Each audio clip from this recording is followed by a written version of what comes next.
দর্শক, আমি জান্নাতুন নাইম আপনাদের সবাইকে স্বাগত জানাচ্ছি মুক্তমঞ্চে। আমাদের এই অনুষ্ঠানের পৃষ্ঠপোষক ইস্পাহানী মির্জাপুর চা। এবং আজকে আমার সাথে অতিথি হিসাবে রয়েছেন 6 বারের সংসদ সদস্য, সাবেক মন্ত্রী এবং বিএনপির স্থায়ী কমিটির সদস্য মেজর অবসরপ্রাপ্ত হাফিজউদ্দিন আহমেদ বীর বিক্রম। মেজর হাফিজউদ্দিন আহমেদ বীর বিক্রম, আপনাকে স্বাগত এবং অসংখ্য ধন্যবাদ যে আমাদের আমন্ত্রণে সাড়া দিয়ে স্টুডিওতে আসলেন। অনেক বছর পরে দেখা হলো আপনার সাথে। চ্যানেল 24-এর সকল দর্শক শ্রোতাকে আন্তরিক ধন্যবাদ এবং শুভেচ্ছা জানাচ্ছি। যেটা বলছিলাম যে অনেক বছর পরে দেখা হলো, এই অনুষ্ঠানে আপনার সাথে 4 বছর আগে আমার কথা হয়েছিল এবং সেই সময় আপনি বিএনপিতে বেশ অস্বস্তিতে ছিলেন, শোকজ খেয়েছিলেন, সেই শোকজের জবাব দিয়েছিলেন। তখন ভাইস চেয়ারম্যান ছিলেন, এখন স্থায়ী কমিটির সদস্য হয়েছেন। এবং তখন আপনার সাথে ইন্টারভিউ করতে যে মনে হয়েছিল যে রাজনীতি একেবারে আপনি আর পছন্দ করছেন না। আপনার বইতে আপনি লিখেছিলেন যে রাজনীতি একরকম ঝক্কি ঝামেলার ব্যাপার। এবং 2023-এও আপনাকে আমি বলতে শুনলাম, মানে ইলেকশনের আগেই ঠিক, যে এই মুহূর্তে রাজনীতি নিয়ে ভাবছি না। তো এখন তো অনেকেই বলে যে বিএনপি নাকে ক্ষমতার গন্ধ পাচ্ছে, এখন কি রাজনীতি উপভোগ করছেন নাকি? রাজনীতি আমি কখনোই উপভোগ করিনি, এটা উপভোগ করার জিনিস না। একটা প্রধান কারণ হলো যে আমার যারা এলাকাবাসী, তাদের জীবনে এত দুঃখ বেদনা, এত সমস্যা, তারা দিক বিদিক জ্ঞানশূন্য হয়ে ঢাকায় দৌড়ে আসে আমার কাছে তাদের সমস্যার সমাধান খোঁজে।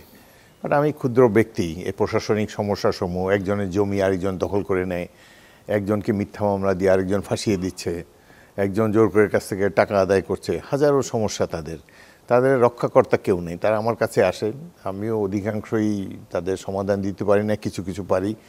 তো তারা মানে গত প্রায় 40 বছর ধরে রাজনীতি করার সময় এদের সাথে এত গভীরভাবে মিশেছি এবং তাদেরকে নির্বাচনের সময় যেসব প্রতিশ্রুতি দিয়েছি সেগুলো তারা আদায় করে নেওয়ার জন্য আসে।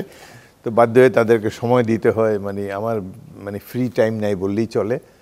এবং যতই দিন যায় সমাজের এক একটা লোকের এক এক চেহারা উন্মোচিত হচ্ছে। রাজনীতি করা খুব ডিফিকাল্ট। যদি আপনি মানুষের উপকার করতে চান, কল্যাণ করতে চান, খুব ডিফিকাল্ট এই দেশে। কারণ পুরা প্রশাসন যত এবং ক্ষমতাবান ব্যক্তি যারা, সবাই আপনার বিরুদ্ধে চলে যাবে। মানুষের ভালো করা খুব ডিফিকাল্ট এই দেশে। তো এই জন্যে আর কি রাজনীতিটা খুব উপভোগ করি না। 5 আগস্টের পরে অবস্থার কি কিছু পরিবর্তন হয়েছে? 5 আগস্ট তো মনে হলো যে আবার স্বাধীন হলাম। 16ই ডিসেম্বরে আমার যে অনুভূতি ছিল 71 সালে, সেটাই 5ই আগস্টে ছিলাম। এবং আমি ধন্যবাদ দিতে চাই, কৃতজ্ঞতা জানাতে চাই সেই সব ছাত্র এবং তাদের অভিভাবকদেরকে এবং রাজনৈতিক কর্মীদেরকে যারা এই শেখ হাসিনার মাফিয়াতন্ত্রের বিরুদ্ধে অবস্থান নিয়েছে, অনেক স্যাক্রিফাইস করেছে, জেল জুলুম খেটেছে, গুম হয়েছে। আয়নাঘর নামে একটা জিনিস, এ তো আমরা জানতামও না, দেশের মানুষ জানতও না। কত অত্যাচার নির্যাতন সহ্য করে যে এই হাসিনারকে সরানো হয়েছে। তো যারা এখানে ভূমিকা রেখেছে, রাজনৈতিক দল বিএনপি অবশ্যই ভূমিকা রেখেছে। 16 বছর এই আন্দোলনে পটভূমি নির্মাণ করেছে বিএনপি। কিন্তু তারপর শেষ পর্যায়ে এসে সাধারণ ছাত্ররা মাঠে নেমেছে একটা কোটাকে উপলক্ষে তাদের চাকরির নিশ্চয়তার জন্য, চাকরির নিশ্চয়তা পাওয়ার জন্যে তারা প্রথমে শুরু করেছিল। পরে দেখা গেল যে এই দেশে আর ন্যায় বিচার সম্ভব নয়। পরে এটি এক দফার আন্দোলনে পরিণত হয়েছে এবং বিএনপি যে আন্দোলন শুরু করেছিল দীর্ঘদিন আগে, এর সাথে যোগ হয়েছে অগণিত ছাত্র জনতা, অভিভাবক, সাধারণ মানুষ যারা রাজনীতি করে না। সকলে মিলিত প্রচেষ্টার ফলে ইতিহাসের এই নিষ্ঠুরতম শাসক শেখ হাসিনাকে অপসারণ করা সম্ভব হয়েছে। আমরা অনেক দিন পালিয়ে বেড়িয়েছি। আমি 5 বার গ্রেফতার হয়ে জেলে গিয়েছি। ঢাকা শহরে 2.5 মাস এক বাসায় লুকিয়েছিলাম, বলছিলেন 22 সালের দিকে। সুতরাং হঠাৎ করে মনে হলো যে সব শৃঙ্খল মুক্ত হয়ে পরিবেশে হাঁটে বেড়াচ্ছি, আমার কোনো যাওয়া পাওয়ার কিছু নেই। এই যে ফ্রি হাঁটে, আর ঘন ঘন যে হাজিরা দিতে হতো আদালতে। আপনার নামে তো 12টার মতন মামলা ছিল। কি অবস্থা এখন মামলাগুলির? এক জাজ, যে কট্টর আওয়ামী লীগের জাজ, আমাদের তো এক্স মিনিস্টার হিসাবে গেলে একটা বেঞ্চে বসতে দেয়, আইনজীবীদের সাথে বসি। ওই দিন ওই লোক কী হয়েছে জানি না, হয়তো বউয়ের সাথে ঝগড়া করে এসে এখানে এসে বলে কে কে আসামি। আমি আর আলতাফ চৌধুরী সাবেক স্বরাষ্ট্রমন্ত্রী দুজন ঢোকেন ইয়ের মধ্যে, ওই যে খাঁচাটার মধ্যে, ওটার মধ্যে ঢুকলো। আমি একদম অবাক হয়েছি। ঘটনা না, ওই 23 সালের শেষ দিকে আর কি। 23 সালের শেষ দিকে। তো পুরা কোর্টের, এমনকি সরকারের আইনজীবীও অবাক হয়ে গেছে যে আমরা আফটার অল, আমার অনেক বয়স হয়েছে, আর তারা এই দেশটা তো আমরা সৃষ্টি করেছি, বাংলাদেশ পলিটিশিয়ানরা বানায় নাই, বাংলাদেশ সৈনিকেরা এবং ছাত্ররা 71 সালে যুদ্ধ করে স্বাধীন করেছে এবং আমি তাদেরই একজন। যত ক্ষুদ্র অবদান থাকুক, আমরা মনে করি এই দেশ যখন সবাই আত্মসমর্পণ চলে গিয়েছে, সবাই পালিয়ে গিয়েছে, সেই সময় আমরা সৈনিকেরা এবং ছাত্ররা যদি পাক বাহিনীর মোকাবেলা না করতাম তাহলে এই দেশ এখনও পাকিস্তান থাকতো। আমরা মুক্তিযুদ্ধ আমরাই শুরু করেছি, আমরাই শেষ করেছি। ভারত সাহায্য করেছে ঠিকই, বাট আমরা যদি প্রাথমিক প্রতিরোধ না করতাম মার্চ 1971 সালে, এই দেশ এখনও পাকিস্তান থাকতো। কারণ তখন তারা পলিটিক্যাল নেগোসিয়েশনে যেত, শেখ মুজিবকে এনে প্রধানমন্ত্রী বানানো হতো, আবার পাকিস্তান চলতো। এমপিরা যারা ভারতে গিয়েছে সবাই এখানে এসে যার যার দায়িত্ব পালন করতো, সবাই হাঁ বলতো বা না বলতো, এইসব করতো, পাকিস্তান থেকে যেত। বাট আমরা স্বাধীনতার বীজ, আমরা তখন সেই ছাত্র এবং সৈনিকদের মিলিত প্রচেষ্টার ফলে সাধারণ মানুষের সমর্থন নিয়ে আমরা যুদ্ধ করেছি। সেই যুদ্ধে আহত হয়েছি, সে আমাকে এই যে খাঁচার মধ্যে ঢুকালো, তো কি করব, যাক রাজনীতি করলে অনেক কিছু মেনে নিতে হয়। আপনি বোধহয় এটা বেশ ভালোভাবে বুঝতে পেরেছেন 4 দশকের রাজনৈতিক জীবনে। আর একটা হলো এই দেশের মানে প্রশাসন যন্ত্র, এদের কোনো বিবেক নাই, এরা ওই কর্তা ভজা দায়িত্ব পালন করে এবং যেখানে চামচাগিরি না করলে চলে, তো সম্পদ না করলেও চলে, এটা তাদের মগজে ঢুকে গিয়েছে। প্রশাসনের প্রত্যেকটা লোক তারা খালি হয়তো যে সরকার প্রধান তার হয়তো এটা খেয়ালও করে না, কিন্তু তারা মনে করে যে আমি আমার কন্ট্রিবিউশনটা করি, আমার একটা প্রমোশন দরকার, আমার একটা সুবিধা দরকার। সেই প্রশাসনের লোকজন কি এখন বিএনপিকে দোষামত করছে? হ্যাঁ, করবে, আরও বেশি করবে, কারণ তাদের দুর্বলতা। তারা 17 বছর আওয়ামী লীগকে তেল দিয়েছে, এখন বিএনপিকে দিবে। এখন বিএনপির সেই ইয়ে থাকতে হবে, সেই দৃঢ়তা থাকতে হবে, এই কর্তাবাজার রাজনীতির অবসান ঘটাতে হবে এবং তোষামতকারীকে পাত্তা যেন না দেয় বিএনপি নেতৃবৃন্দের কাছে, এটাই আমার কামনা। বিএনপির কি সেই দৃঢ়তা আছে? এখন পর্যন্ত নাই, তবে আওয়ামী লীগের পরিণতি দেখে মনে হয় যে এটা আমরা অর্জন করতে পারবো। আপনি আপনার আগের ইন্টারভিউতে বলছিলেন যে আপনি তোষামত করতে পারেন না, মিথ্যা কথা বলতে পারেন না, এবং সেই সময় আপনি বলেছিলেন যে বিএনপি আওয়ামী লীগ দুই দলের কোনোটিতেই গণতন্ত্রের চর্চা নেই। তো বিএনপি থেকে গণতন্ত্রের চর্চা শুরু হয়েছে নাকি? আমি তো দেখলাম সর্বশেষ কাউন্সিল 16 বা 17-তে হলো। এখন কিছুটা শুরু হয়েছে। সর্বশেষ কাউন্সিলে মানে আগে তো কাউন্সিল হতো না, যেমন আমার উপজেলারই কাউন্সিল কয়েকদিন আগে হলো, সেখানে প্রকাশ্যে ভোটাভুটি নিতে হয়েছে, প্রকাশ্যে আমরা ক্যান্ডিডেট ইনভাইট করেছি কে কোন পদে যেতে চায়, এবং এখান থেকে কেন্দ্র থেকে 2 জন প্রতিনিধি গিয়েছে ওভারসি করার জন্যে। সুতরাং সেখানে ইচ্ছা করলেও যা খুশি তা করা যায় না। তো এটা একটা ভালো বিগিনিং শুরু হয়েছে মাত্র, তো এটাকে আরও দৃঢ় করতে হবে, আরও ছড়িয়ে দিতে হবে। আর রাজনৈতিক দলে অনেক টাউট বাটপাট ঢুকে গিয়েছে, এগুলাকে উৎপাটন না করলে আর গণতন্ত্র কোনো তন্ত্র কিছুই হবে না। এখন আমাদের দলের চেয়ারপারসন, সব ক্ষমতা তার কাছে। বাংলাদেশের রাজনৈতিক দলের 1 নম্বর ব্যক্তি, তার কাছেই সব ক্ষমতা, বাকিরা সব সাক্ষী গোপাল, এবং বাকিরা কিছু কিছু ক্ষমতা ভোগ করতে পারে বা মিলিত কিছু টিম ওয়ার্ক সেখানে থাকে। কিন্তু এখানে বিএনপিকে বা যে কোনো রাজনৈতিক দলেই এখন মানে তোষামতকারীদের হাত থেকে রক্ষা পেতে হবে, ভালো লোক খুঁজে বের করতে হবে, এবং যেসব টাউট বাটপারে অনুপ্রবেশ হয়েছে, যারা অপকর্ম করে দুর্নীতি করে দলকে বদনামের মধ্যে নেয় এবং সাধারণ মানুষের বিতৃষ্ণা আসে দলের প্রতি, যাদের কারণে এদেরকে চিহ্নিত করতে হবে। দলের যে প্রধান তাকে চিহ্নিত করতে হবে এবং দৃঢ় হস্তে তাদেরকে উৎপাটন করতে হবে। এটা না করতে পারলে বিএনপিকেও হয়তো আওয়ামী লীগের পরিণতি ভোগ করতে হতে পারে। আপনি সেই ইন্টারভিউতে বলেছিলেন যে আপনি বাংলাদেশে কোনো ভিশনারি লিডার দেখেন না, এবং একটু আগে বলছিলেন যে দেশের যারা রাজনীতি করে ওই মানুষের কথা সেভাবে আর চিন্তা করে না, এবং সেই সময় বলেছিলেন যে আপনি বাংলাদেশে ভালো লিডার দেখেছেন শেরেবাংলাকে ফজলুল হক, মাওলানা ভাসানী, শেখ মুজিবুর রহমান এবং জিয়াউর রহমান। তারেক রহমান সম্পর্কে আপনার মূল্যায়ন কি?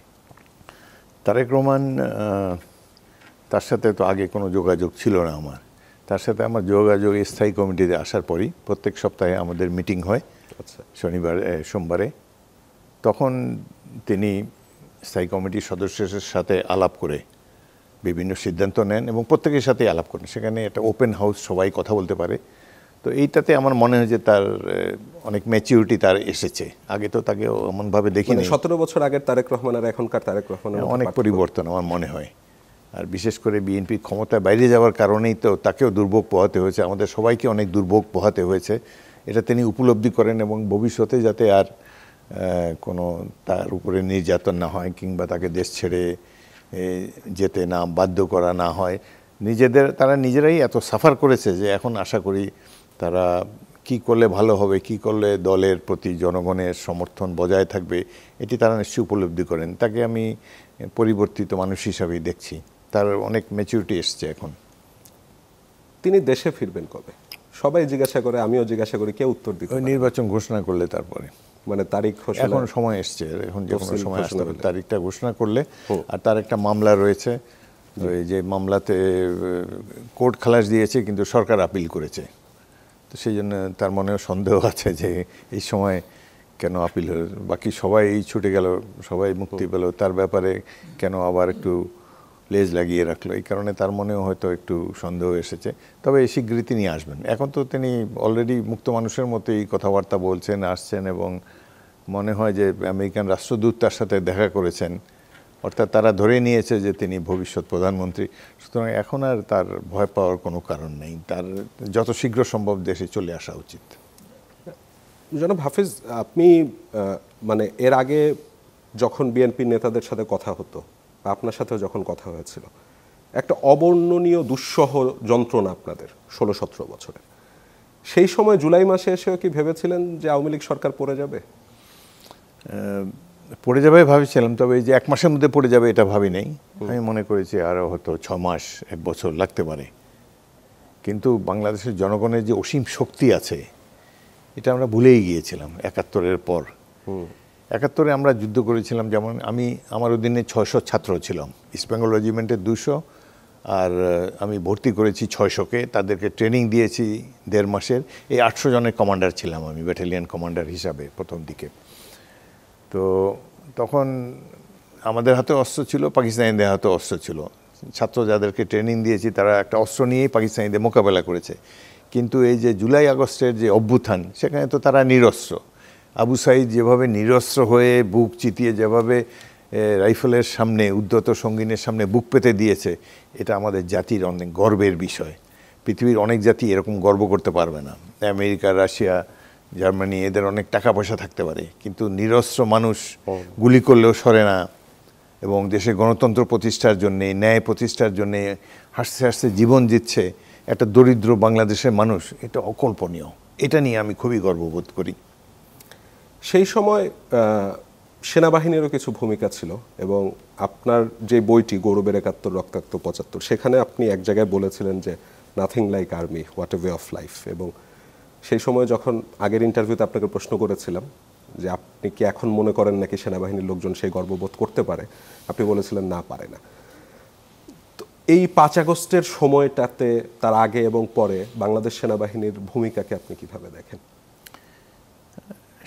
সব ভালো তার শেষ ভালো যার। বাংলাদেশ সেনাবাহিনী প্রথম থেকে অনেক বিতর্কিত কাজ করেছে, বিনা কারণে গুলি চালিয়েছে সাধারণ ছাত্রদের উপরে, সেটি আমাদের সবাইকে কষ্ট দিয়েছে। কিন্তু শেষ পর্যায়ে এসে তারা দেয়ালে লিখন পড়তে পেরেছে এবং জনগণের মনোভাব বুঝতে পেরেছে, এবং শেষ সময় সেনাপ্রধান সৈনিকদেরকে গুলি করতে নিষেধ করেছেন, এবং যার ফলে এই শেখ হাসিনা পালাতে বাধ্য হয়েছে সেনাবাহিনী সমর্থন না থাকার ফলে।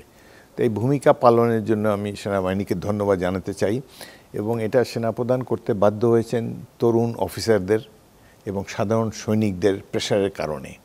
তিনি খবর নিয়ে দেখেছেন যে সাধারণ সৈনিকেরা আর গুলি চালাতে চায় না, তরুণ অফিসাররা এই হাসিনার মতো একটা মাফিয়া লিডারকে দেশের রাষ্ট্র ক্ষমতায় দেখতে চায় না। এটা উপলব্ধি করার পর অনিচ্ছা সত্ত্বেও তিনি সেনাবাহিনীকে প্রয়োজনীয় নির্দেশ দিয়েছেন এবং হাসিনাকে দেশ ত্যাগ করার পরামর্শ দিয়েছেন। তবে সেনাবাহিনীর থেকে অনেক বছর, প্রায় 50 বছর সেনাবাহিনীর সাথে আমার কোনো যোগাযোগ নাই, এদেরকে চিনিও না, এদের মনোভাবও কি জানি না। তবে ইদানিংকালে কিছু কিছু অফিসারদের সাথে কথাবার্তা, বা এই যে বিডিআর হত্যাকাণ্ডের পরে যে টিভি ইন্টারভিউগুলো দেখেছি, বিডিআর হত্যাকাণ্ডের পরে বিভিন্ন সার্ভাইভিং অফিসার বা ওই সময় নিগৃহীত অফিসার যারা, এবং অফিসারদের পরিবার, স্ত্রী, তাদের ইন্টারভিউ দেখে আমার মনে হচ্ছে যে আর্মি আমরা গঠন করেছিলাম 71 সালে, এবং যেই আর্মি ৭৬ সালে আমি রেখে এসেছি, আর্মি ছেড়ে এসেছি, সেই আর্মি এখন আর নাই। সেনাবাহিনী ছিল অত্যন্ত, সেনাবাহিনী কোনো চাকরি না, সেনাবাহিনী হলো একটা ওয়ে অফ লাইফ। এখানে মানুষকে জীবন দিতে হয় এবং দেশের জন্য, জনগণের জন্য নিবেদিত প্রাণ একটা প্রতিষ্ঠান। সেখানে আর্মির নিজস্ব ট্র্যাডিশন আছে, আইন কানুন আছে এবং এই আর্মিতে কোনো ফেলো ফিলিং আমি দেখতে পাই না এখন। একের সাথে অন্যের কোনো যোগাযোগ নাই। প্রত্যেকটা লোক যেন ওই সিভিলে, সেক্রেটারিয়েটে যেভাবে উপসচিব বা যুগ্ম সচিব, অতিরিক্ত সচিব এরা যেভাবে চাকরি করে যায়, সেনাবাহিনীকে ওই ধরনের একটা প্রতিষ্ঠান বানিয়েছে। এদের কাছে প্রমোশনই প্রধান এবং মনে হয় যে একটা প্লট, একটা গাড়ি, এগুলোর জন্যই তারা ইউনিফর্ম পরতে এসেছে। ইউনিফর্ম যে পরা যে এটা কত গৌরবের বিষয়। এবং আমাদের এক সেনা অফিসার আগে বলতো যে এই যে সৈনিকরা যে একটা স্যালুট দেয় অফিসারকে, এটার দামই তো 1000 কোটি টাকা। তো সেই প্রাইড যদি একজনের মধ্যে না থাকে, এখন সেনাবাহিনী অন্যরকম। আমি অবাক হয়ে যাই, এদের ইন্টারভিউটা দেখি, এক সেনা কর্মকর্তা অফিস টাইমে দিনের বেলা আরেক সেনা কর্মকর্তা চোখ বন্ধ করে নিয়ে যায়, তারপরে আয়না করে ঢুকিয়ে রাখে। তা আনবিলিভেবল। আর 57 জন সেনা কর্মকর্তাকে হত্যা করলো, যে এটি তো আমি এখনও মেনে নিতে পারি না। আমি যদি সেনাবাহিনীতে তখন থাকতাম, আমার 33 বছর চাকরি হতো, অফিসার হিসাবে ভালোই ছিলাম, হয় ব্রিগেড কমান্ডার বা জিওসি বা একটা স্টাফ জবে বা স্টাফ কলেজে ইনস্ট্রাক্টর থাকতাম বা কিছু থাকতাম। আমি থাকলে আমি একাই আমার সেই মানসিক দৃঢ়তা এবং আমার সেই যোগাযোগ ছিল। আমার অধীনে সেনাদল থাকলে তাদেরকে নিয়ে পিলখানায় আমি আক্রমণ করতাম, আর যদি না থাকতো আমি সেনাপ্রধান বা অন্যদেরকে এমনভাবে মোটিভেট করতে পারতাম, তারা আক্রমণ করার নির্দেশ দিতে বাধ্য হতো। এই 57 জনকে এইভাবে প্রাণ হারাতে হতো না। কিন্তু যেভাবে নির্বিবাদে তারা এটা মেনে নিয়েছে, এবং বিশেষ করে বিডিআর এই কিলিংয়ের ইমিডিয়েট পরে যারা দায়িত্ব পেয়েছে, বিডিআরের দায়িত্ব পেয়েছে, সেনাবাহিনীর দায়িত্ব পেয়েছে, এরা কোনো সহমর্মিতাই দেখায় নেই। এবং এই যে তাদের কমরেডদেরকে হত্যা করা হলো, এটার যেটা প্রতিশোধ নেওয়া দরকার, তাদেরকে যে বাঁচাতে পারে না, এই অপরাধবোধও তাদের মধ্যে নাই। এবং এটা দেখে আমি একেবারে অবাক হয়েছি যে এই আর্মি আমরা 71 সালে বানিয়েছি। আমরা 25 জন অফিসার ইস্ট বেঙ্গল রেজিমেন্টের আমরা বাংলাদেশ সেনাবাহিনী গঠন করেছি। যশোর ক্যান্টনমেন্টে আমি একাই ছিলাম বিদ্রোহী অফিসার। আমি ওখান থেকে 600 জন ছাত্রকে রিক্রুট করেছি। আমার 200 জন ছিল, বিডিআরও ছিল আমার অধীনে। 2 মাস আমি বেনাপোল মুক্ত রাখতে পেরেছিলাম। কত গৌরবের ছিল সেই দিনগুলো। দেশের জন্য যুদ্ধ করছি, প্রতিদিন কেউ না কেউ হারিয়ে যাচ্ছে, আমি নিজে যুদ্ধে আহত হয়েছি। এই ধরনের একটা সেনাবাহিনী আমরা গড়ে তুলেছি 5টা ক্যান্টনমেন্টে বিদ্রোহ করে। মেজর জিয়াউর রহমান একজন মেজর হয়ে দেশের স্বাধীনতা ঘোষণা করেছেন, কত বড় একটা স্টেপ। কিন্তু এগুলা ধারণ করার মতো আমরা সেই জাতি না। এবং এরপরে দেশ স্বাধীন হওয়ার পর সবাই জেলাসির পাত্র হয়ে গেল, যে আমরা যেটা করতে পারি না এরা কেন এটা করলো। এই ক্ষুদ্র মন মানসিকতা, জেলাসি, পরশ্রী কাতরতা, এগুলার থেকে তবুও 75-76 পর্যন্ত সেনাবাহিনী একটা সেনাবাহিনী ছিল। যদিও তাদের আর্মস ছিল না, ইকুইপমেন্ট ছিল না, কম্বল ছিল না, বুট ছিল না, বেল্ট ছিল না, পুরনো অস্ত্রশস্ত্র, কিন্তু যে উইল টু ফাইট এটা ছিল। একটা সেনাবাহিনী যুদ্ধ করে উইল টু ফাইটের উপরে। একটা সেনাবাহিনী কোন পরাজিত হয় যখন উইল টু ফাইটার থাকে না। কিন্তু সেই সেনাবাহিনী ধীরে ধীরে ধীরে শেখ হাসিনা এমনভাবে প্রতিবেশী রাষ্ট্রের পরামর্শে এমনভাবেই ধ্বংস করে দিয়েছে, সেনাপ্রধান নাকি পাশের দেশ থেকে রিকমেন্ডেড হতো, এবং এদের অনেকেই সেনাবাহিনী প্রধান হওয়ার উপযুক্ত না। আমি তো চিনি না, পরে এখন এই টিভি ইন্টারভিউ, অন্যান্য অফিসারদের সাথে কথাবার্তা, কিছু কিছু অফিসার আমাদের দলেও আছে, তাদেরকেও জিজ্ঞাসা করে যে দেখলাম যে যেই সেনাবাহিনী আমরা দেখে এসেছিলাম সেটা আর নাই। অথচ সেনাবাহিনী বাংলাদেশের মতো একটা দেশের জন্যে অত্যন্ত গুরুত্বপূর্ণ একটা প্রতিষ্ঠান, স্বাধীনতা সার্বভৌমত্বের প্রতীক। সেইখানে যদি খালি চাকরি নিয়ে চিন্তা করে কবে আমার প্রমোশন হবে, ওই বেটা মরছে ভালো হয়েছে, এখন আমার প্রমোশনের সুযোগ হয়েছে, এইসব চিন্তা ভাবনা করে, এবং নিজের কমরেডকে রক্ষা করতে পারে না, কি আর ইটস নাথিং। মানে এটা দেখে অনেক কষ্ট লাগে। এই সেনাবাহিনী আমরা যেহেতু বানিয়েছি, সেনাবাহিনী রিকগনাইজ করুক না করুক, আমরা তো মনে করি আমরা এই সেনাবাহিনী প্রতিষ্ঠাতা, 25 জন প্রতিষ্ঠাতা। আমরা কথা হচ্ছিল বাংলাদেশ সেনাবাহিনী নিয়ে, এবং সেখানে বিডিআর বিদ্রোহের প্রসঙ্গটিও চলে এসেছিল। আপনার কি তাহলে মনে হচ্ছে যে বিডিআর বিদ্রোহ দমাতে সেনাবাহিনীর যে ভূমিকা তখন ছিল এবং এখনো পর্যন্ত আছে সেটি প্রশ্নবিদ্ধ? নিশ্চয়ই প্রশ্নবিদ্ধ। এটার প্রধান দায় নিতে হবে তৎকালীন সেনাপ্রধান জেনারেল মঈন ইউ আহমদকে। এই যে ইউ আহমদ একটা সেনাপ্রধান, তার তো সোলজারদের প্রতি কোনো মমত্ববোধ নাই, এসপ্রিট ডি কোর তার মধ্যে নাই। তার যে দায়িত্ব তার অধীনস্থ সৈনিকদেরকে রক্ষা করার, এটা তার কাছে কোনো ব্যাপারই না। তার তিনি মনে করেছেন তার প্রধান দায়িত্ব হলো প্রধানমন্ত্রী বা ডিফেন্স মিনিস্টারকে খুশি রাখা, তাকে তৈলমর্দন করা, তার পাশে গিয়ে গুটি গুটি হয়ে বসে থাকা, চাকরি শেষ হওয়ার পর এক্সটেনশন নেওয়া যায় কিনা, কিংবা আমার বাইরে একটা অ্যাম্বাসাডর হয়ে যাওয়া যায় কিনা, এইসব তার চিন্তা। এদিকে যে তার কমরেডরা মারা যাচ্ছে, তার ব্রাদার অফিসারদের স্ত্রীরা নির্যাতিত হচ্ছে, এবং এই যে এমনকি বেসামরিক নাগরিকদেরকে হত্যা করা হচ্ছে, এটা তার কাছে কোনো চিন্তার বিষয় না। অথচ যে পরিবেশ, তিনি যদি রেডিও টেলিভিশনে একটা ঘোষণা দিতেন যে আধা ঘন্টা টাইম দিলাম, আধা ঘন্টার মধ্যে ক্লিয়ার করো, আদারওয়াইজ আমি ট্যাঙ্ক সহ মুভ করছি, এই ঘোষণায় ওয়াজ এনাফ। হত্যাকাণ্ডের পরে কিন্তু পালানো শুরু হয়ে গেছে। সেই জায়গায় এই দায়িত্ব এড়াতে পারে না। এবং অন্যান্য সেনা কর্মকর্তা, সেনাবাহিনীর চিফের অর্ডারের তো দরকার নেই। বিদ্রোহ হলে নির্দেশ ছাড়াই সেনা কর্মকর্তারা যে ইন্টারভিউ করতে পারে কমরেডকে রক্ষা করার জন্যে, এবং এটা করলে তারা অনেক নিন্দিত হতেন না। কিন্তু তাদের তো ইতিমধ্যে যে তাদের মনোজগতে যে এত পরিবর্তন হয়েছে, ইলেকশন রিগিং করে তারা দাঁড়িয়ে দাঁড়িয়ে দেখে, তারপরে সারা সকাল বিকাল খালি প্রমোশনের চিন্তা করে, কিভাবে আমার গাড়ি যে একটা গাড়ি পেলাম, এটার মেনটেন্যান্সের টাকাটা কোথায় কাজে লাগাবো, কীভাবে একটা প্লট, মানে এটা একটা ম্যাটেরিয়ালিস্টিক সেনাবাহিনী হয়েছে যে দেশের জন্য জীবন দিবে, একটা প্রফেশনাল আর্মি, যে কোনো সময় যুদ্ধ করবে, জনগণকে সাথে নিয়ে যুদ্ধ করবে। আমাদের মানে কিভাবে বেসামরিক নাগরিকদেরকে, ছাত্রদেরকেও ট্রেনিং দিয়ে একটা প্রতিরক্ষার শক্তি হিসাবে গড়ে তুলতে পারবে। প্রতিবেশী দেশ যদি কোনোদিন আক্রমণ করে, আমাদের প্ল্যান প্রোগ্রাম কী হবে, কিভাবে আমরা যুদ্ধ করব, এইসব চিন্তাভাবনা তো এদের মধ্যে নাই। তাদের মাথায় হলো বেতন, প্রমোশন, চাকরি, আর ওই যে কর্তা ভজা প্রধানমন্ত্রীকে গিয়ে পাঁচই সালাম করবে ইউনিফর্ম পরে। What a shame! এই কারণেই তো বিডিআরে নিহত হলো, শহীদ হলো আমাদের এতজন সৈনিক, এবং সেনাবাহিনীর প্রতি জনগণের এখন আর সেই আগের সেই শ্রদ্ধা ভালোবাসা এখন আর নাই। বাংলাদেশের সামরিক শক্তি কি অবস্থা আছে বলে আপনার মনে হয়? মানে এটা নিয়ে আমার কাছে মনে হচ্ছে আপনি কিছুটা উদ্বিগ্ন।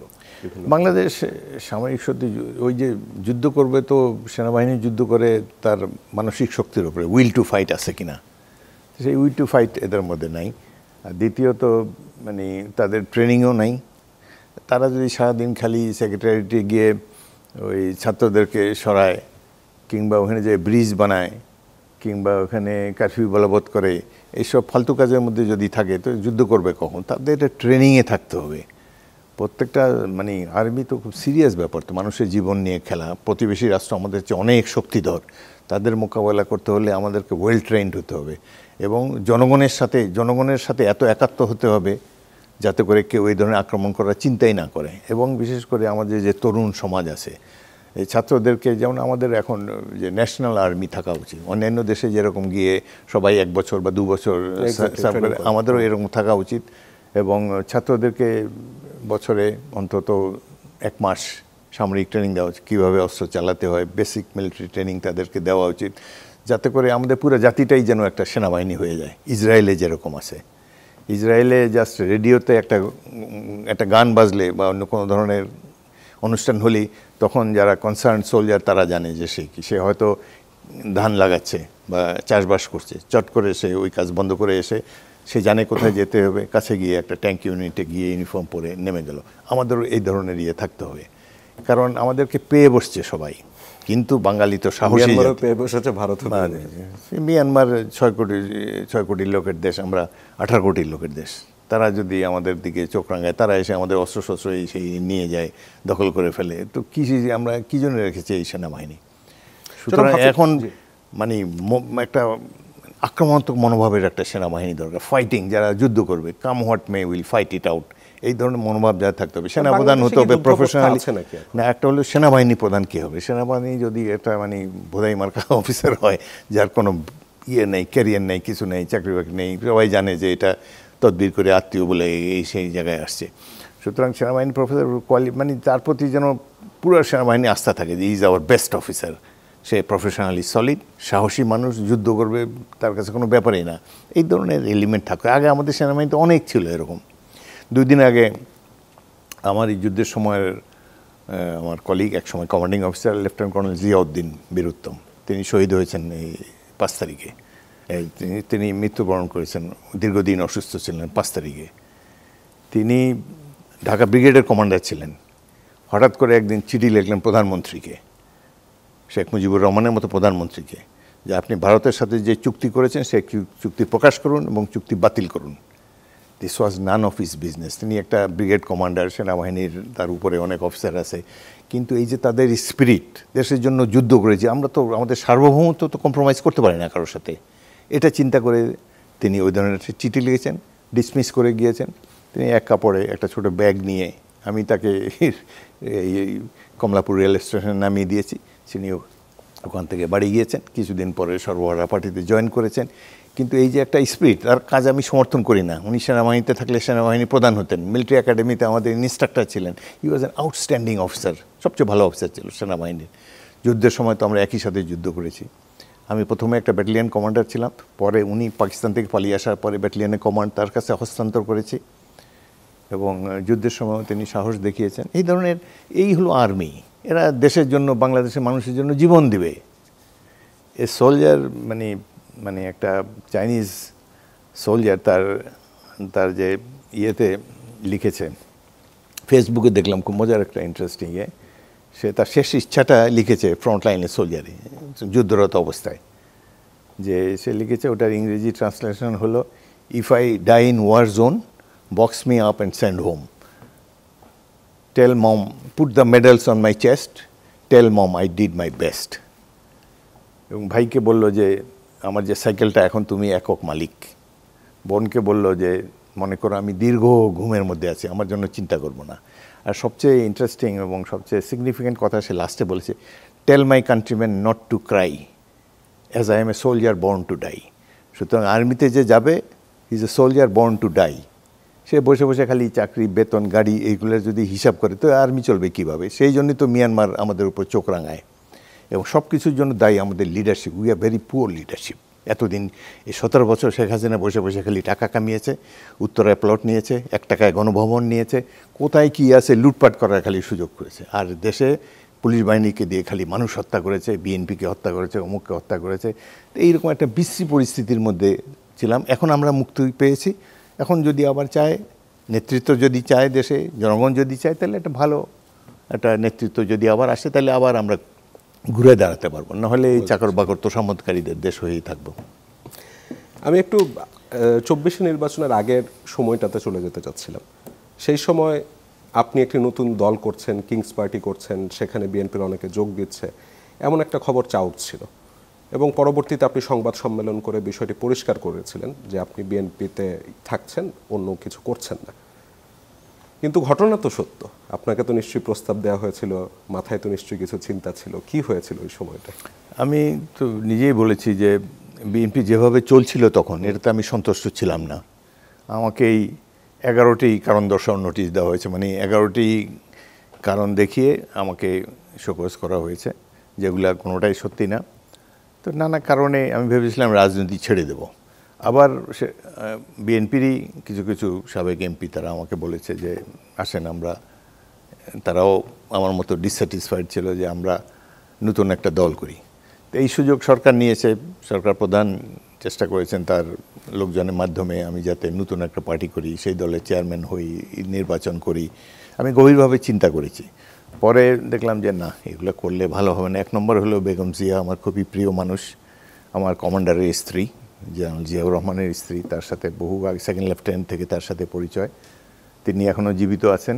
আর তাছাড়া বিএনপি, জিয়াউর রহমানের দল, তিনি আজকে নাই। এ সময় যদি আমি দল ছাড়ি, এটা একটা বিশ্বাসঘাতকতা হিসাবে চিহ্নিত হবে। তার চেয়ে দলেই থেকে যায়, না হয় রাজনীতি নাই করলাম, যথেষ্ট বয়স হয়ে গেছে। দল যদি শোধরাতে না পারি, তাহলে চুপচাপ হয়ে নীরবে জনতার সাথে মিশে যাব। এসব নানা চিন্তা করে আর আমি দল পরিবর্তনের কথা চিন্তা করে নিই। এবং দেশবাসীকে নির্বাচনের 2 মাস আগেই আমি প্রেস কনফারেন্স করে বলেছি যে আমি বিএনপিতেই থাকব, দল পরিবর্তনের কোনো ইচ্ছা আমার নাই।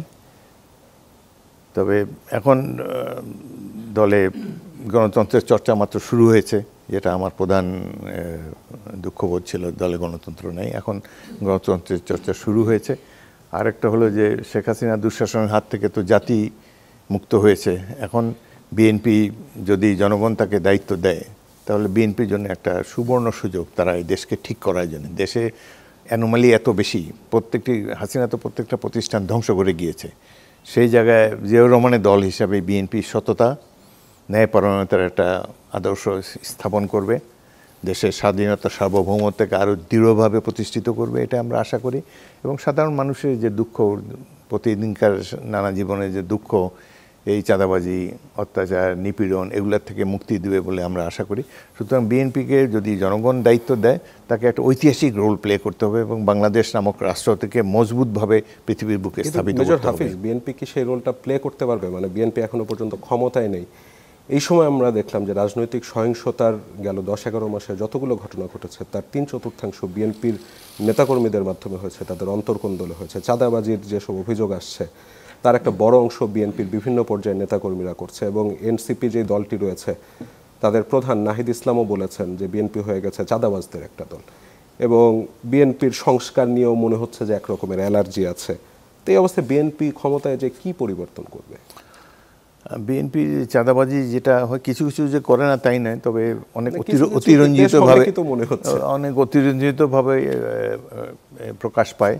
তারপরে এটি তো পাওয়া উচিত না। একটা অভ্যুত্থানের মাধ্যমে বিএনপির এত বছরের মানে তারা তো অত্যাচারিত ছিল, একটা ইন্তিফাদা তো আসা উচিত ছিল না? নিশ্চয়ই।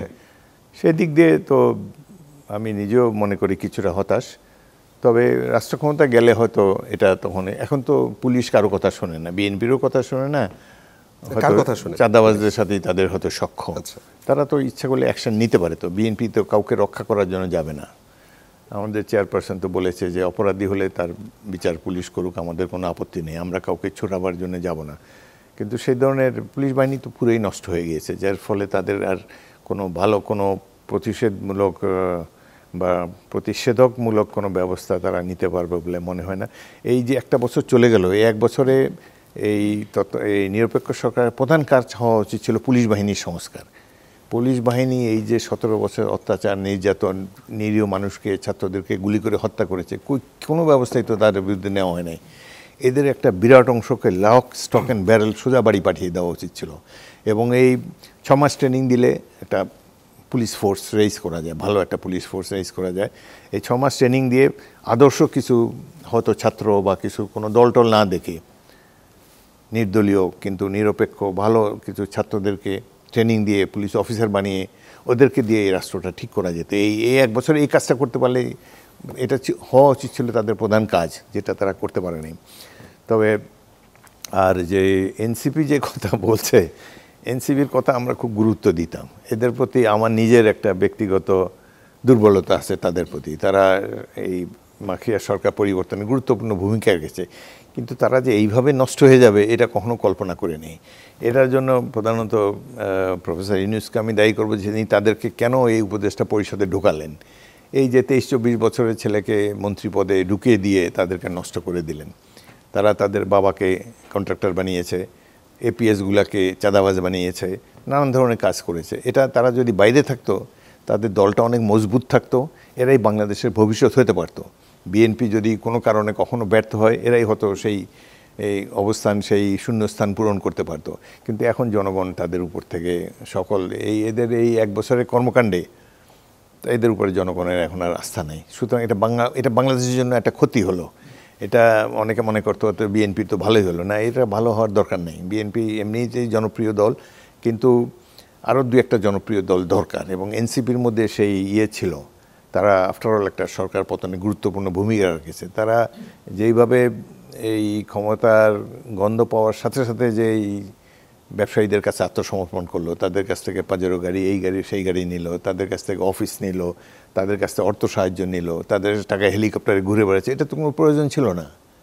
তাদেরকে এই অ্যাডমিনিস্ট্রেশনে যাওয়াই উচিত ছিল না। তারা তাদের দলটাকে গঠন করতো ভালোভাবে, ছাত্রদেরকে বুঝাতো এবং দেশবাসীর মধ্যে তারা যদি এই 64টি জেলায় ছড়িয়ে গিয়ে সাধারণ মানুষকে বোঝাতো যে আমরা আর কোনো কিছু চাই না, আমরা একটা সুন্দর বাংলাদেশ গড়তে চাই।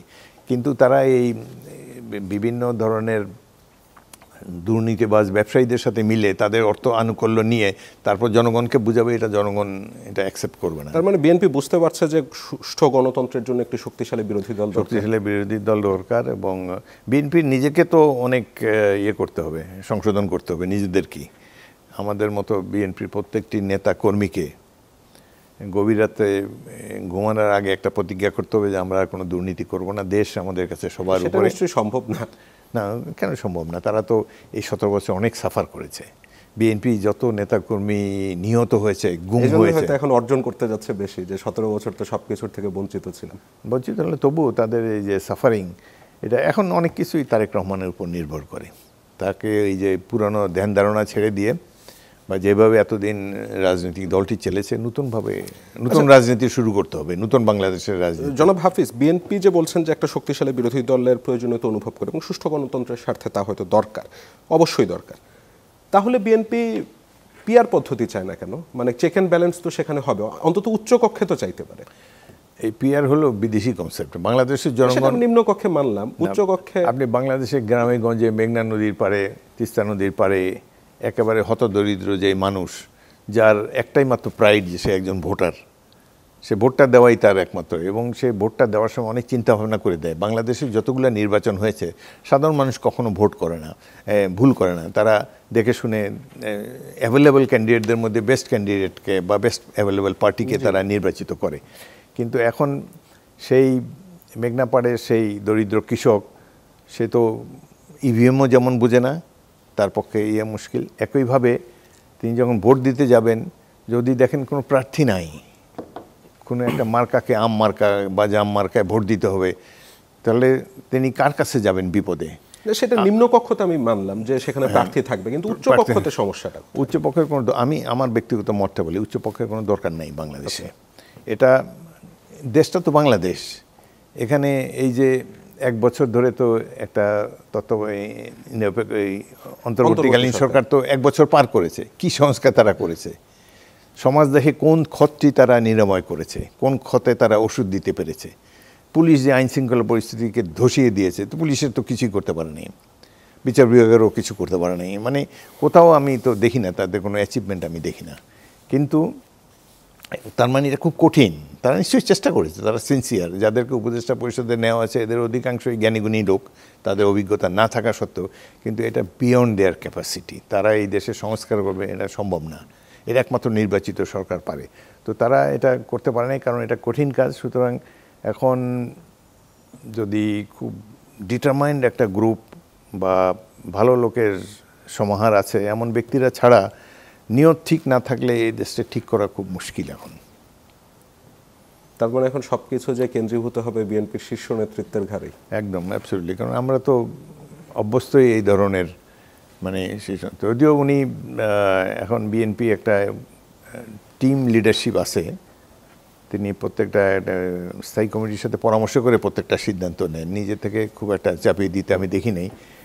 তো এই ধরনের মানে এখন তো আছে। ক্ষমতা যাওয়ার পর কি হয় তখন দেখে, আর ক্ষমতা একবার গেলে যে স্থাবকের দল আছে, এরাই তো মানুষকে নষ্ট করে দেয়। হাজার হাজার লোক এসে আপনাকে এমন ধারণা দিবে যে হযরত মুহাম্মদ সাল্লাল্লাহু আলাইহি ওয়াসাল্লামের পরে আপনি হলেন একমাত্র খাঁটি মানব, আপনি পৃথিবীতে এসেছেনই প্রেরিত পুরুষ হিসাবে, আপনার কাজই হলো বাংলাদেশকে সমাধান করা, আপনি ছাড়া এই জাতির কোনো ইয়ে নেই। এইসব করে করে এইভাবে নষ্ট করে দেয় মানুষকে আর কি। তো তারেক রহমানের আশেপাশেও তো নিশ্চয়ই এ ধরনের স্থাবক এখনও আছে, ভবিষ্যতে আরও বেড়ে যাবে। তো উনি এগুলাকে সঠিকভাবে হ্যান্ডেল করতে হবে, এবং কিছু নিশ্চয়ই তার অভিজ্ঞতা হয়েছে। তিনি সেনাবাহিনীর কিছু লোকের হাতে নিগৃহীত হয়েছেন, তাকে যে হেলমেট পরিয়ে নিয়ে যাওয়া হচ্ছে, এগুলো তো অকল্পনীয়।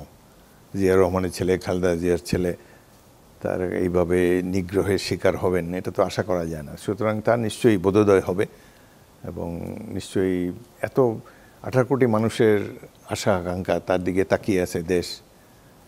বিএনপি এখন, মানে আমার সাথে আপনার আগের যে ইন্টারভিউ ছিল সেখানে আপনি বলেছিলেন যে কেউ গদি পাইলে ছাড়তে চায় না। বিএনপি এখন কিসের জন্য রাজনীতি করতে যাচ্ছে?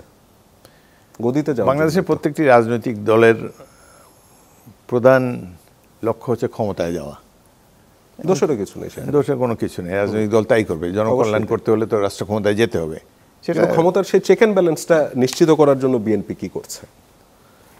এক তো হলো যে দলের মধ্যে গণতন্ত্র আনার জন্য চেষ্টা করছে বর্তমান অ্যাক্টিং চেয়ারম্যান, এবং এই ক্ষমতায় যদি নির্বাচনের পর এটা আরও দৃঢ় হবে, এবং তখন আরও অনুভব করবে যে ভালো লোকদেরকে উপরে নিয়ে আসতে হবে, জনপ্রিয় লোকদেরকে প্রত্যেকটা স্তরে বসাতে হবে। তো সেই হিস্ট্রি নেই, সেরকম তো দেখিনি আমরা এর আগে। সামনে হবে, এতদিন তো বিএনপিতে প্রথমত তো জিয়াউর রহমান ছিল, যাকে সবাই মেনে নিয়েছে, তিনি সৎ নিষ্ঠাবান লোক, যার কোনো সমালোচনা নেই, উনি চালিয়েছে। তারপর বেগম জিয়ারও অপ্রতিদ্বন্দ্বী জনপ্রিয়তা, সব কিছু মিলিয়ে তিনি মোটামুটি ভালোই চালিয়েছেন।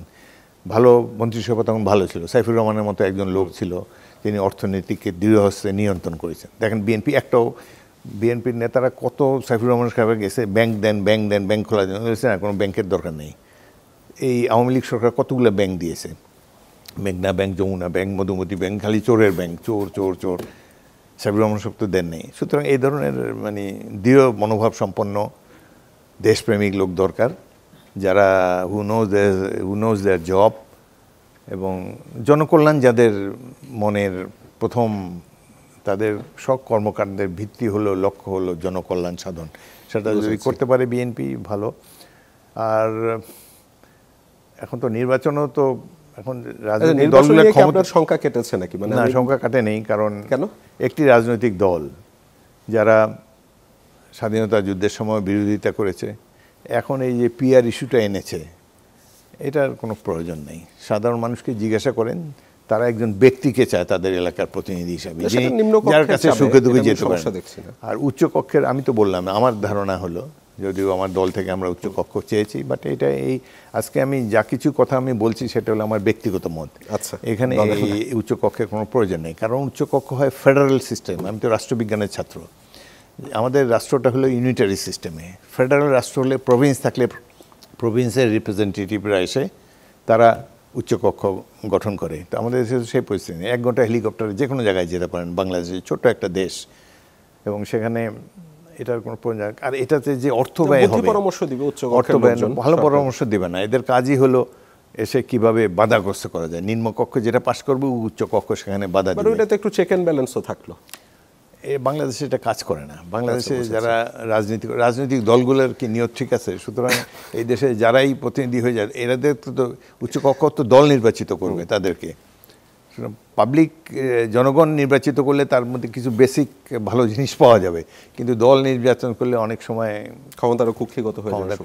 আপনি বলছিলেন যে মানে নির্বাচন ঘোষণায় সবাই খুশি, কিন্তু কিছু উপদেষ্টা পরিষদের কোনো কোনো সদস্যের মন খুবই খারাপ। তো সেই সদস্যরা কারা? নাম বলতে চাই না। প্রথম এদের মধ্যে একজন বলেছে যে শেখ হাসিনা তো 5 বছরের জন্য নির্বাচিত হয়েছিল, তো তার তো মাত্র 2-3 মাস গিয়েছে, তো বাকি সময়টা আমাদের থাকতে দেওয়া উচিত। শেখ হাসিনার সাথে কম্পারিজন করে তারা এখানে 5 বছর থাকতে চায়। আর তাদের অনেকেই বলেছেন যে রাজনৈতিক দলগুলো ব্যর্থ, 53 বছর কিছুই করতে পারে না, এবার আমরা দেখিয়ে দেব।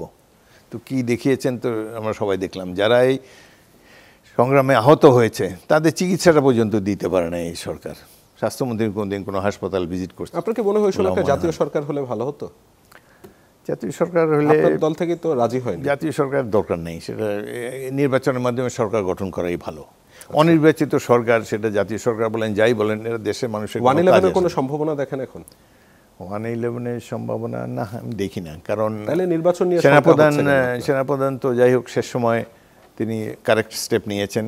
আরেকটা হলো যে এখন যদি 1-11 জাতীয় কিছু করতে চায়, তাহলে দেশে বিশৃঙ্খলা সৃষ্টি হবে, এবং সামরিক বাহিনীর সদস্য এটা চায় বলে আমার মনে হয় না। আমি কিছুদিন আগেই শুনছিলাম যে বিএনপির একটি র্যালিতেই যে স্লোগান আসছে, শুনে রাখো রাজাকার, এদেশ আমার বাপদাদার। আপনিও বলছিলেন যে 71-এর মুক্তিযোদ্ধার বিরোধিতা যারা করেছিলেন তাদের মনও খুব খারাপ নির্বাচনের ঘোষণায়। তো বিএনপিতে আমি সবসময় বলি যে অনেক মুক্তিযোদ্ধা রয়েছে, যদিও বিএনপি কখনোই রাজাকার কার্ড বা মুক্তিযোদ্ধা কার্ড খেলেনি, যেটা আওয়ামী লীগ খেলতো। বিএনপিকে এখন এটি খেলতে হচ্ছে কেন? মানে বিএনপিকে এখন আওয়ামী লীগের যেসব ভোটার আছে তাদেরকে টানবার চিন্তা ভাবনা করছে, সেটাও তো একটা বড় অংশ। সেটা না, বিএনপি হতাশ হয়েছে জামাতে ইসলামীর ভূমিকা দেখে। এই দলটিকে আমরা সবসময় প্রোটেকশন দিয়েছি, এমনকি মন্ত্রিসভায় তাদেরকে স্থান দিয়েছি, যেটা নিয়ে বিএনপিকে মুক্তিযোদ্ধাদের অনেক সমালোচনা শুনতে হয়েছে, যে এদের গাড়িতে পতাকা তুলে দেওয়া। এবং তারপরেও তারা দেখা গেল যে বিএনপির বিরুদ্ধেই আন্দোলন করছে। বিএনপি সরকার ভালো হলো না যে তারা এখন বিরোধিতা গেল, বিএনপিও যদি বলেন কলঙ্ক মুক্ত হলো। একদিক দিয়ে ভালো হয়েছে, আমরা কলঙ্ক মুক্ত হয়েছি। এদের কথাবার্তা দেখেন, কালকে দেখলাম এরা বলল যে এই যে ঘোষণাপত্রে তাদের আপত্তি হলো 47কে ভালোভাবে উত্থাপন করা হয়নি, পাকিস্তান 60টাকে গ্লোরিফাই করা হয়নি। গ্লোরিফাই করার কি আছে? এই ব্রিটিশ আমলে লর্ড মাউন্টব্যাটেন কংগ্রেস এবং মুসলিম লীগের প্রতিনিধিদের সাথে বসে দুটা আলাদা রাষ্ট্র করে দিয়েছে জনগণের ইচ্ছা অনুসারে, পাকিস্তান এবং ভারত। সেই পাকিস্তান সৃষ্টিতে বিরোধিতা করেছে জামাত ইসলামী, 71-এ যেমন বিরোধিতা করেছে, 47-ও বিরোধিতা করেছে। এখন তারা মনে করেছে এই দেশের জনগণের তো মেমোরি অনেক শর্ট, বলে দিল যে পাকিস্তানকে গ্লোরিফাই করা হয়নি। ভাই তোমরা তো এই রাষ্ট্রের জন্য বিরোধিতা করেছো, you have no right to speak for them. তো যাই হোক, 47 তো এই যে এতদিনের পুরানা খবর, এটা নিয়ে আর কি গ্লোরিফাই করবে এটাকে। তারপরে যে 25 বছরের অত্যাচার, নির্যাতন, বঞ্চনা পূর্ব পাকিস্তানের অধিবাসীদের প্রতি, সেটার কথাই প্রতিফলন ঘটানো হয়েছে। স্বাধীনতা যুদ্ধকে গ্লোরিফাই করার পক্ষে তারা ছিল না।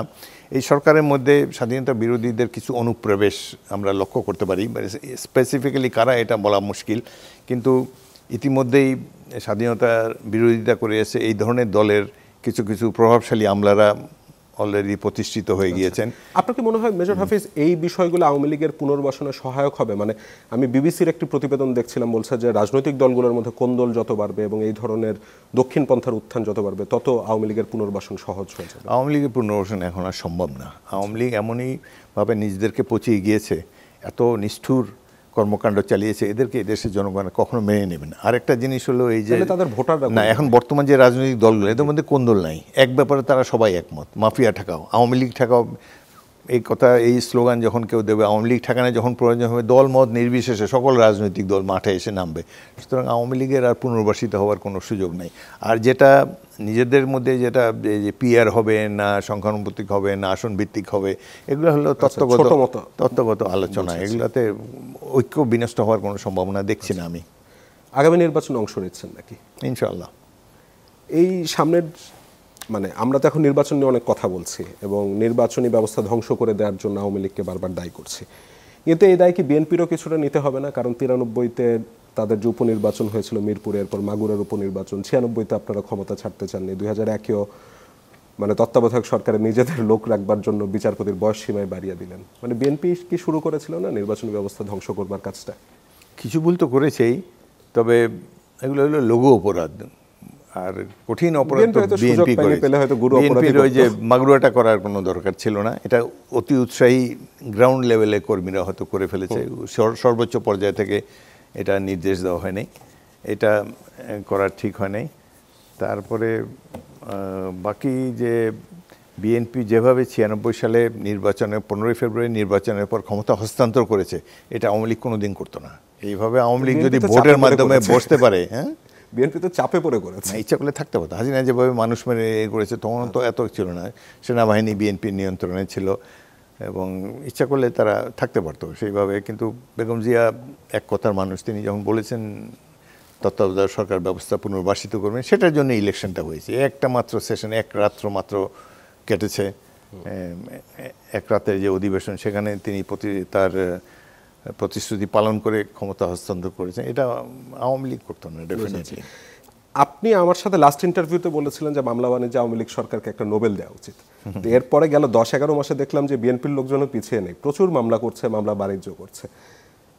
এই ব্যাপারটি কিভাবে হলো? মানে আওয়ামী লীগের কাছ থেকে কি শিখলো? এই মামলা তৃণমূল পর্যায়ে কেউ কেউ করে এবং বিশেষ করে 16 বছরের অত্যাচার, নির্যাতন, জেল, জুলুম, গুম, খুন ইত্যাদি কারণে যেসব পরিবারগুলো এফেক্টেড, তাদের মধ্যে একটা ক্ষোভ থাকতেই পারে। তার বহিঃপ্রকাশ হিসাবেই এই মামলাগুলো করা হচ্ছে। এটা কোনো দলীয়ভাবে কোনো মামলা করা হচ্ছে না, এটা ক্ষতিগ্রস্ত ব্যক্তিরাই এই মামলা করেছে।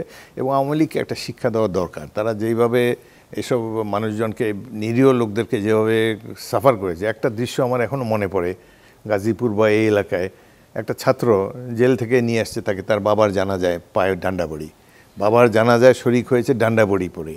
একটা ছাত্র, সে কি দেশকে কি সে উল্টা ফেলে দিবে? তা কি এতই নাশকতা করার ক্ষমতা? কিন্তু এটা হলো যে একটা নিষ্ঠুর একটা দল, রাজনৈতিক দল। আমি 6 বারের এমপি, ঘর থেকে বেরোতে পারিনি 18 নির্বাচনে, বাড়ি ঘিরে রেখেছে পুলিশ বাহিনী। তো সুতরাং এই ধরনের পরিস্থিতি যে অত্যাচার নির্যাতন করেছে, কিছু তো তাদের তো কিছুই হয়নি, তারা এত টাকা পয়সা বানিয়ে চলে গিয়েছে। শেখ হাসিনা পরিবারের 34 জন সদস্য ছিল এমপি, 300 সিটের মধ্যে 34 সিট তার আত্মীয় স্বজন। তারপরে ঠিক যাওয়ার সময় দেখেন একটাও ধরা পড়েনি, প্রত্যেকটাকে আগেই সিগন্যাল দিয়ে সবাইকে নির্বিবাদে সেফ প্যাসেজ দিয়ে তিনিও সুন্দর একটা হেলিকপ্টার করে চলে গেলেন।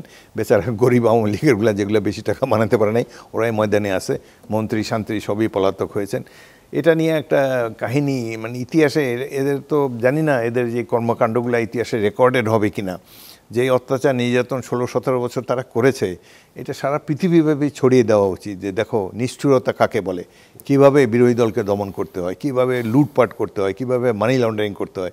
একটা প্রতিমন্ত্রী যদি 300 বাড়ি থাকে লন্ডনে, what kind of person he is, কি ধরনের ম্যাটেরিয়াল। বিএনপিও যদি 360 বাড়ি দিয়ে করবি কি বেটা তুই?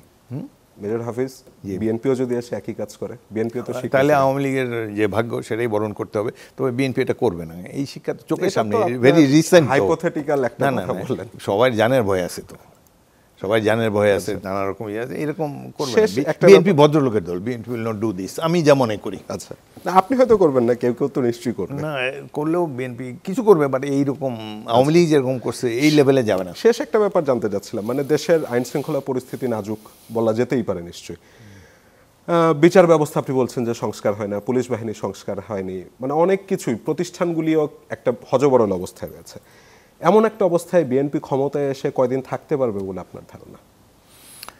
এটা তো বিএনপির উপর নির্ভর করে। বিএনপির মানে একটা বলে না, ওয়েল বিগান হাফ ডান। বিএনপি আপনারা কি এসব নিয়ে ভাবছেন? হ্যাঁ, ভাবছে নতুনভাবে। আমাদের চেয়ারপারসন, তিনি তো, তার তো এই অভিজ্ঞতা নাই, তিনি ভারপ্রাপ্ত চেয়ারম্যানের কথা, ভারপ্রাপ্ত চেয়ারম্যান, যে তার উপর একটা বিরাট দায়িত্ব না তার, মানে তিনি চান না চান সারা দেশের মানুষের এখন সব আশা ভরসার প্রাণকেন্দ্র তিনি। তার উপরে সকল লোকের, মানে এটা বাংলাদেশের ট্র্যাডিশন আর কি, একজন নেতার উপরে সারা দেশবাসীর আস্থা চলে আসে, এবং সেই আস্থা পূরণে তিনি কতটুকু সফল হবেন এটা তার উপরে নির্ভর করে। তিনি ইচ্ছা করলে সফল হতে পারেন, তিনি যদি যথেষ্ট উদ্যোগ না নেন তাহলে ব্যর্থ হতে পারেন। আমার ধারণা তিনি সফল হবেন, কারণ ইতিহাসে আস্থা করে কেউ নিক্ষিপ্ত হতে চায় না। সবাই চায় যে সুযোগ যখন পেয়েছি ইতিহাসে যেন সম্মানজনকভাবে তার নামটি উচ্চারিত হয়, এটা তো তিনি নিশ্চয়ই চাবেন। এবং বিশেষ করে আমরাও পরামর্শ দেব, দলও পরামর্শ দেবে। বেগম জিয়া এখনো জীবিত আছেন, সুতরাং আশা করি যে মানে ওনার সাথে সবশেষ কবে দেখা হয়েছে? ঈদের পরে। কেমন ঈদের পরে কেমন এখন? শরীর আগের চাইতে অনেক ভালো ছিল, এবং তিনি কথাবার্তা বলেছেন। এর আগে আমরা ঈদে যে যেতাম, উনি কথাবার্তা, মানে ওদিন তিনি রাজনৈতিক কথাবার্তাও বলেছেন, এবং খুব হাসি খুশি ছিলেন। তাকে হাসি খুশি দেখলে খুব ভালো লাগে আর কি, কারণ রোগক্লিষ্ট মানুষ, 7 বছর কোনো ট্রিটমেন্ট পান নাই। সেই জায়গায় অবশেষে তিনি ওই লন্ডনে নাতি নাতনিদের সান্নিধ্য পেয়ে কিছুটা চাঙ্গা হয়েছে। এবং আর মুক্ত মানুষ, একবার মুক্ত হলে তো মানুষ এমনি অর্ধেক রোগ সেরে যায় মানুষের, সেই দিক দিয়ে উনি ভালোই আছেন। জনাব হাফিজউদ্দিন আহমেদ বীর বিক্রম, আপনাকে অসংখ্য ধন্যবাদ, আমাদেরকে এতক্ষণ সময় দিলেন, অনুমতি দিলে অনুষ্ঠানটা আজকে এখানে। অনেক ধন্যবাদ। 4 বছর আগে আপনার সাথে দেখা হয়েছিল, আমি অনেক কথাই ভুলে গিয়েছি, আপনি মনে রেখেছেন, সেজন্য ধন্যবাদ। এবং সকল দর্শক শ্রোতাকেও আন্তরিক ধন্যবাদ এবং শুভেচ্ছা জানাচ্ছি। Thank you very much. এখানে শেষ করি দর্শক, এরই সাথে শেষ করছি আজকের মুক্তমঞ্চ। যারা এতক্ষণ আমাদের সাথে ছিলেন তাদের সবাইকে অসংখ্য ধন্যবাদ। শুভরাত্রি।